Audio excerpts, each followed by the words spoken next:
Welcome to the Welsh History Podcast, episode 34, Arthur and the Legend. In the beginnings of the 9th century, as Wales was basically cut off from its other British support, it became obvious that Gwynedd was becoming a power in the landscape. It had influenced Welsh history for quite some time, even at that point, and had become one of the premier countries within the Welsh landscape, having taken control of much of the northwest, controlling all the way over to the border at times, and at times controlling Powys and sometimes not, sometimes being influenced by Deuddbarth and sometimes influencing them. It was a major player in politics with the English. And at that point in time, a leader comes to the throne known as Mervyn, and Mervyn the Freckled, to be honest. And he was not a kingly type. He was not noble in birth, but became the king. And in process of time, his supporters and defenders wanted to prove that he was a worthy king. Thus, one of the major works that was done during his lifetime is now called by us the History of Britain. It is the basic Welsh version of history going back to ancient times to that point in time. It is the Welsh answer to Bede, and it was supposedly written by a man named Nennius. We've talked a lot about Nennius and about the history of Britain, and we've talked in depth about the fact that there is some concern about its legitimacy. Part of that concern comes in the form of a man by the name of Arthur, who we, of course, today call him the King of Britain, King of England, the hero of Wales, the hero of Scotland, the hero of Cornwall, the founder of the Round Table, the husband of Guinevere, the friend to Lancelot and to the other knights of the Round Table, who was betrayed by both Lancelot and then eventually his nephew Modred, who would then kill him. And eventually his great sword, which he had pulled from the stone, known as Excalibur, would be returned to the Lady of the Lake as he went to Albion to recover from his injuries, according to the legends. Well, that's the somewhat later Middle Ages telling us this. At the time that Nennius is telling us this, he's strictly talking about an Arthur who is very much a human being, very much a soldier, and very much not noble by birth. He calls him the head of battles. He is the war leader, the war general. He is the mighty man who proves by his ability that he is better than the so-called kings of Britain.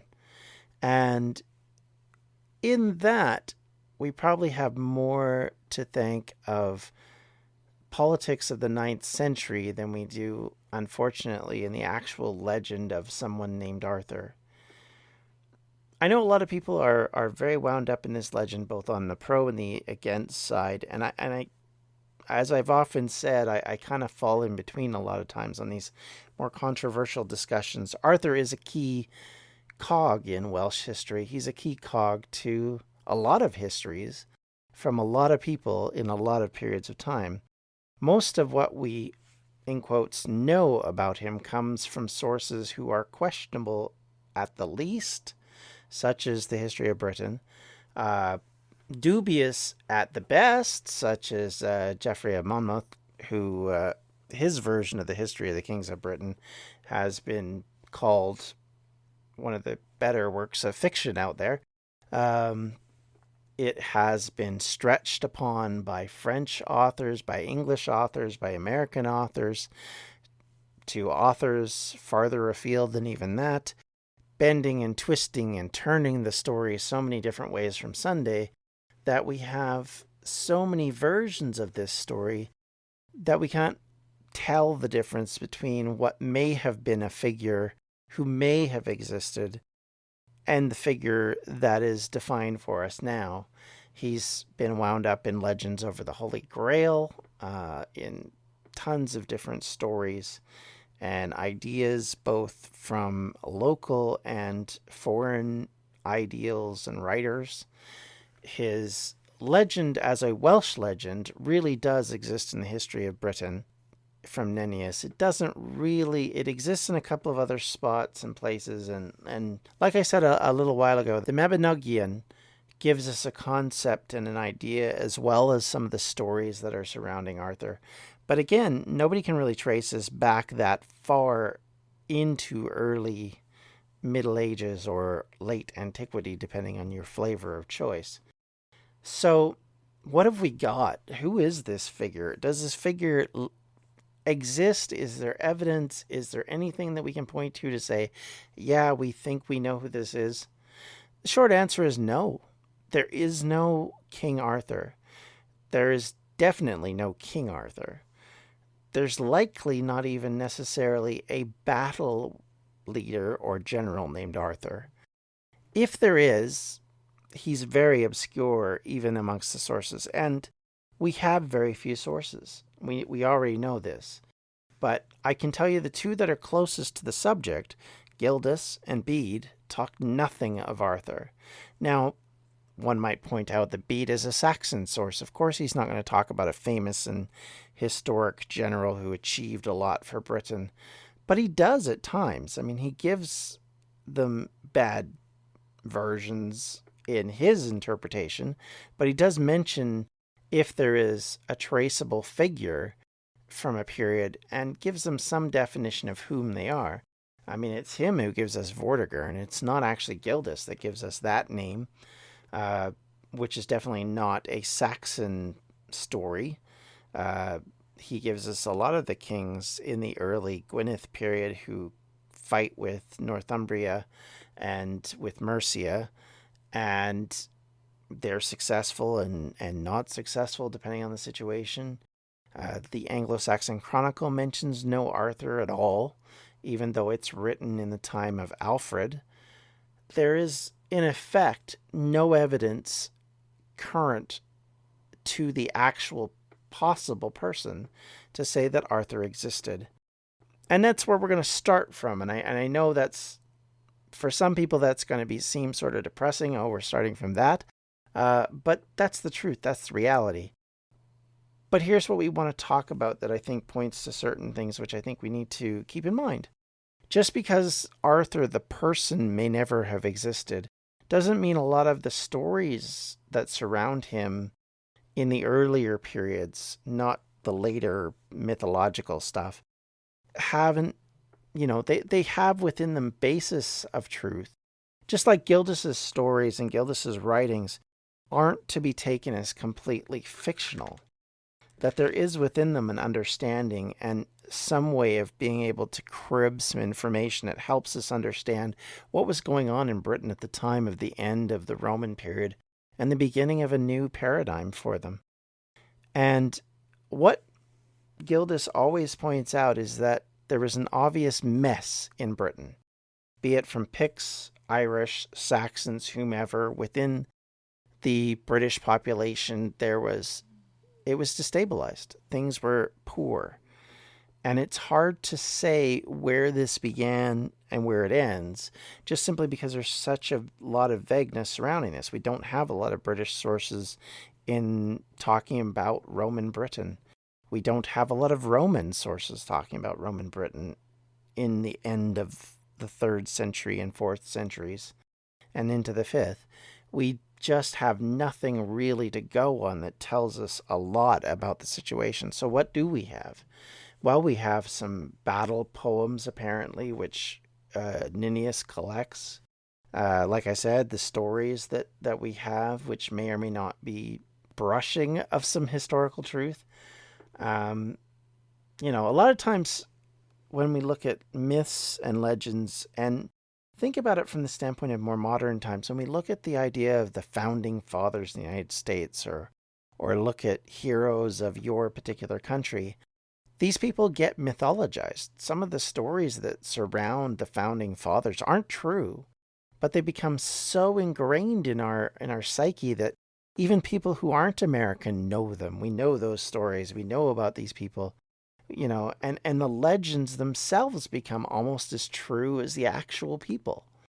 And this isn't dissimilar. This is a founding father, in a way, of Wales. So, of course, it's mythologized. Of course, the historical figure starts to fade in the background rather quickly. So, who could it be? If there's any trace of a historical figure who led battles of any type in the end of Roman Britain and the beginning of the Welsh Britain that we have currently, the only name that comes to mind out of Gildas is Ambrosius Aurelianus. It's a name that's very vague. It doesn't give us a lot to go on. The story is such that all we know is that he becomes the defender of Britain. He comes out of the woodwork, and as we've mentioned earlier, he is considered to be of noble birth. He is considered to be important enough to be mentioned, and he's talked about as if he is a person to look up to, because his grandchildren are the ones that are the problems now. And Gildas uses him as a model for what is right and what is good, and talks about how he fought battles and won battles.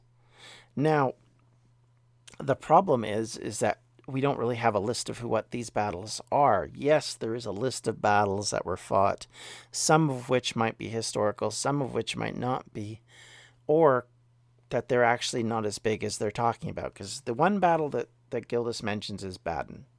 We know that one. We know that's the final one that sort of makes peace before his time really kicks off as a person. But what we don't really know and don't necessarily understand, and I think some of the scholars have done a good job of trying to figure this out, but we don't fully know who everybody was fighting and when. What Gildas says is that in chapter 25, that Ambrosius takes on the role of war leader, and he fights the Saxons, and they win some and we win some, and they win some and we win some. And then finally, at some point, that ends. Now, interestingly, he then goes on in chapter 26 to talk about wars not amongst the Saxons and the Britons, but rather Britons and the rascals. And the rascals are traitors. They're not barbarians. They're not the Saxons. They're people who don't agree with whatever side Gildas sees himself a part of. So these are Britons who are revolting.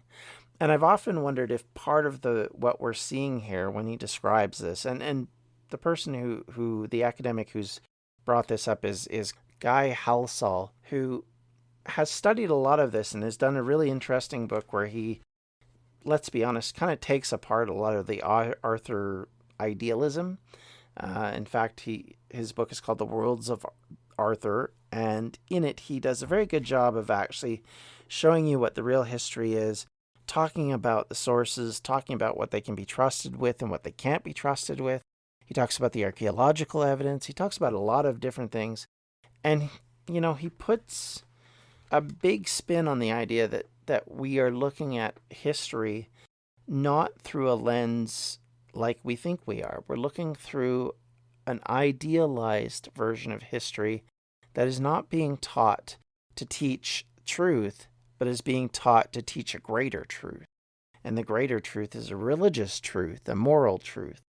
So thus, if you stretch history or if you change history to fit that moral truth, that's okay. And that's kind of how a lot of medieval writers thought. And we could say even some of the classical writers likely thought like this. This is the same reason why we have classical writers putting words in people's mouths who probably never said these words. In fact, likely never said these words. because often it just sounds good. Like, yeah, of course they would have said this. Why wouldn't they say this? This is obvious. Or they're trying to get across, as we mentioned so often before with Tacitus, a political agenda, and they want to be able to make sure that you understand what that political agenda is. So within that, you have this concept of a political agenda, a moral agenda, all of these things wrapped in these stories. And so they took from history stories and turned the stories and the history into one thing. And one could argue Bede does a bit of this as well. So this is how we get this. And foundational stories are important. They're key to a lot of how people see themselves. Rome isn't Rome without Romulus and Remus. You don't have Hellenistic Greece without the legend of Troy, the Iliad and the Odyssey. You don't have Israel and Christianity without the foundation of the Bible. All of these things create a foundation, and typically these things are based on myth. And no different in Wales. We are basing the foundation of a country on a myth, and that myth is Arthur. Now, could Arthur be Ambrosius? Possibly. He doesn't fit the category the way that the history of Britain describes it, which is as a war leader, not as a noble. But again, we're talking about a document which may have a political agenda to point out that not being noble doesn't make you kingly. So they're trying to push that agenda, which goes against even some of the Christian ideals, even at that time, about what makes a king. And this concept may have been stretched and changed this person known as Ambrosius into Arthur. Now, the history of Britain has this Ambrosius within it, doing something on his own that isn't related to Arthur, yet somehow is. And it's really difficult in some ways because Ambrosius is wrapped up into Vortigern. And they brought this idea that Vortigern and Ambrosius are closer together in time so that they can have this figure Arthur be there for the victories that come against the Saxons. And so a lot of this story making seems to be about trying to push aside those that may have been mentioned before and create this other figure. Now, outside of this, when we look at Arthur, the reality of it is so much of what we know isn't what was the idea of this figure. But the one thing that we do see a lot in Welsh history and in Welsh legends is this concept of a figure who goes away only to return when he's needed. They have this with Magnus Maximus, the concept that the emperor was going away to win the empire, and then he would come back and help Roman Britain, or that Ambrosius would go away and come back, or that even Owen Glyndwr, for example, was said to have gone away and hid. That's why they never found the body, because he's not really dead. And Arthur is much the same way. He goes away. He goes to Albion. He hides away, only to be called again when his country needs him. Well, the argument, of course, now is, didn't his country need him quite often? And where was he in all this time? So, but this is a common tale within the Welsh idealism and legends and the way that they dealt with things. And you can see how Arthur would be a very attractive figure for them, because at a time when the Welsh were being defeated quite frequently by the Saxons in that period of time, in that 8th and 9th centuries, where it seemed to be a defeat piled on a defeat piled on a defeat, and they were constantly getting humiliated and having to fight them off and weren't making a lot of progress. And the Britons basically had been pushed back by the Saxons for, at that point, nearly 500 years. They really weren't in a position of strength. And the reality of it is when people get in those positions, they try and remember and reminisce to times when things were good. I mentioned to this before, and figures who were a part of that ideal become very idealized, become very much, our old, wonderful leaders who knew and were so great, and now we're stuck with these bums that we have now. And quite often that creates a situation where a person who may just be a regular person is now all of a sudden lifted to a celebrity-like level, and everything they did was just perfect. And Arthur becomes a part of that mythology and that myth making. One could point at Robin Hood being a similar sort of circumstance, who may have been just nothing more than a legend, or possibly just a robber who didn't do anything particularly nice or lovely and never gave anything to the poor. All of these stories and legends and ideas, people are idealized. And so we get that from Arthur. Arthur is an ideal. He is something to have ambition to be like. In a period when your country is struggling, he's something to look to as like, this is the person I'm going to model myself after, because if he can win, so can we, if we'll just do what he did. And so in the history of Britain, they write that he carries an image of the Virgin Mary with him when he wins at Baden. And thus, through Christ, he defeats the pagans. Well, that concept has power. It's showing that God shined and smiled upon him. No different than when, in the older days, in the so-called pagan days, when the gods would show their favor on the various people. And thus, King Leonidas in the Battle of the 300 has the gods watching over him. The battles for Athens, the gods watch over, Athena watches over her city. And all of these things still continue to be the case even after disaster happens. The Jewish writings in the Bible point to the fact that the Jews only lost possession of Israel or Judea because they went wicked, not because God turned away from them. And that concept, that understanding that a deity would only turn away from you in your wicked ways, when you turned away from him or her, as the case may be. And so again, we're pointing to the fact that Arthur is holy. Arthur is something to be desired to be. His Christianity was worn in his sleeve. Unlike nowadays, where everybody's kind of a bit of a sinner and a little too real. And they are not like these old leaders who used to be so good. And Gildas decries this kind of stuff. He's big into nostalgia. He talks about how the victors of Baden were somehow better than the current times and the current descendants of these people. The grandson of Ambrosius is now basically a scumbag, in his opinion.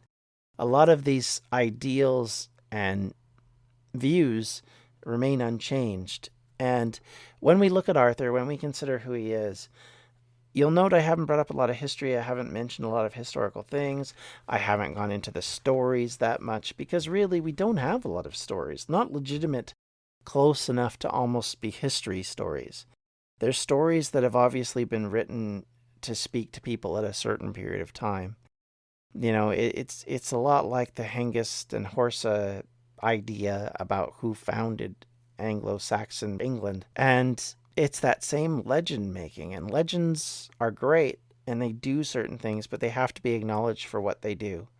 And for Wales, Arthur is an image to look up to. He's a person that we have as a model for us. And because he's so nebulous, there's no way to prove or disprove he existed. So great, he's even better. And a lot of this is the problem. Because you can't point to a single thing that says Arthur was here. You can't point to anything other than a tiny bit of evidence that any of these people existed outside of the writings of certain people. And so there's where the difficulty is. There's where, academics get so frustrated when it comes to the story of Arthur, because so many people get excited about the idea of this man that you almost can't argue against them, because there's so much belief that this person existed that if it's almost religious in nature. You can't go after the ideal because the ideal is impervious to logic or argument. You can't say this may never have happened because then people go off and say, no, that's not true. How dare you? And so we have to be more nuanced. When we look at history, historians, academics, archaeologists, they always have to be more nuanced in the way they think, the way they approach subjects, the way they look at them. You can't just accept what the sources tell you, because the sources do lie. And the sources are biased, no different than we are, really. And I said this from the beginning. And I've said this about the Celts, and I'll say it about the Saxons, and I'll say it on Arthur. You can only accept the sources so far before you have to start to say, well, is there enough evidence outside of this source to say this person or this item or this idea exists? I recently had someone ask me, is there some evidence or some writings of the Celts that we can look at? And I had to kind of say, well, no, there's no physical evidence that the Celts migrated in the Iron Age and became, what we know of in Britain. That ideal is great, but it's not necessarily hooked to reality. We have to be more nuanced. We have to look at these things in a more nuanced way. So at the end of the day, when we look at Arthur, understand that a lot of the stories are wrapped up in the politics of medieval periods, particularly the late medieval and high Middle Ages, where the victories of the English have driven the Welsh, the Scots, and the Cornish away from one another. And so thus, in sadness, in desperation, in looking for inspiration, they look at older times and figures that stand out. And maybe there was stories about an Arthur that floated around at that time, and maybe they're co-opted in, and maybe this character exists, but these battles weren't necessarily associated with him. Maybe these battles existed. Maybe there were up to 8 battles that were fought, and some of them were fought against other Britons, and some of them were fought against Saxons. It's really, really difficult to say, and we're treading through very thin water of evidence. And the next few episodes are going to continue on that vein. We're going to talk about what little we know, but what we do know and what we will know, and where we'll pull information from history and information from archaeology, will help continue to give us an idea of what went on. It won't give us a great idea. We can't point to this and say, oh yeah, this tells us exactly what was happening. But it does give us an idea that if we have an open mind, we can look at things and examine things and come away with it feeling like, yeah, even if Arthur's not a historical figure, the legend of Arthur is important. It's important to the Welsh population of the time because, like I said, it's no different than a belief in, Moses or any other figure who has a murky past that may or may not have existed. It depends on the way you feel about it. And so we have to be careful not to tramp on everybody's idea. But we have to also understand that within those ideals, there has to be some semblance of reality. You can't just sit there and say, oh yeah, this guy existed and there was this. And look, there's that round table at Tintagel, of course, And to accept that is to kind of laugh in the face of history and archaeology over the last 100 years. So I think it's wise to accept that this was important, but understand it in the context of the day that it was written and when it was written and why it was written. And hopefully I've helped you with some of that today. And if you have any comments or questions or things you want to bring up with me, you can contact me in numerous ways, such as on Twitter at JohnDMP, that's my personal Twitter account, or at Welsh History Pod. You can also reach me on Facebook at facebook.com/Welsh History Podcast. You can also, of course, visit our Podbean site, which is welshhistorypodcast.podbean.com, which is where all these episodes are stored. You can obviously check us out on iTunes, leave us a rating, a review, Stitcher as well. I know many of you listen through other means and methods, so, as you do, please be sure to comment, if you have questions, if you want me to answer something, or conversely, if you just want to have your say on some issue, I'm more than willing to take some of that on board. And at some point here, I might even have to do a listener feedback section where we talk about some of the things you guys have discussed and presented, because I think you guys have a lot to say. I'm not a professional historian or archaeologist. I'm just someone who decided that because of his own background and interest to start this podcast. So certainly I look forward to any feedback from anyone who wants to give it. And if you want to talk to me about it, I look forward to it, because it's amazing and it's awesome. And as I've said before, if you want to listen to anything else I've done or do, if you want to check us out, you can check my group out on distractionsmedia.com. And I hope you guys have a good day, and we'll see you next time. Bye-bye. This has been a Distractions Media production. For more information, you can check out everything we do at distractionsmedia.com.